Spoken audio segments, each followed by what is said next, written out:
ममता बनर्जी ने कहा कि एएमआईएम आप पर आरोप लगाया कि पैसे लेकर अल्पसंख्यक वोट बांटते हैं।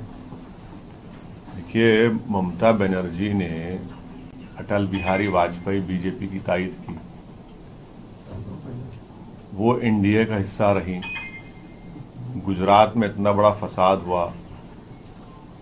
अब ममता बनर्जी अगर ये कह रही हैं तो ममता बनर्जी को अब तक साबिका पड़ा है मीर जाफर और मीर सादिक से। ममता बनर्जी को एक अच्छे मुसलमान से अभी तक साबिका नहीं पड़ा, वो पड़ जाएगा। अगर वो ये कह रही हैं दौलत मिली है तो भाई असदुद्दीन ओवैसी को कोई इतना बड़ा आदमी पैदा नहीं हुआ दुनिया में जो दौलत की बिना पे खरीद सके। तो ये इनका ये इल्जाम बेबुनियाद है और ये बौखलाहट का शिकार हो चुकी है। ममता बनर्जी को फिक्र करनी चाहिए अपने घर की।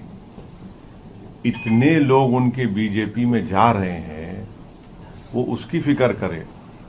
और ममता बनर्जी को हम एक अनसॉलिसिटेड सजेशन देना चाह रहे हैं कि उन्होंने जिस तरीके से बीजेपी से मुकाबला किया, पार्लियामेंट के चुनाव में तो 17 बीजेपी जीत गई, हम तो थे भी नहीं वहां पर। और दूसरा, ममता बनर्जी ने बिहार के वोटर्स को उनकी बेइज्जती की है, ये कहकर के इनको कामयाबी मिली बिहार में।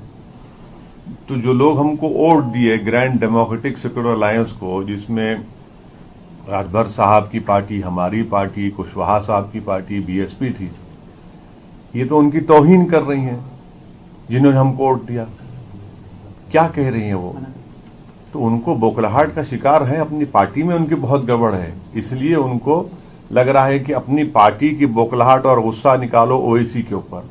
मगर ममता बनर्जी ये समझना चाहिए कि अब तक उनको साबिका पड़ा मीर जाफर और मीर सादिक से, अब तक उनको साबिका नहीं पड़ा किसी एक सही मुसलमान से, उनको साबिका पड़ेगा।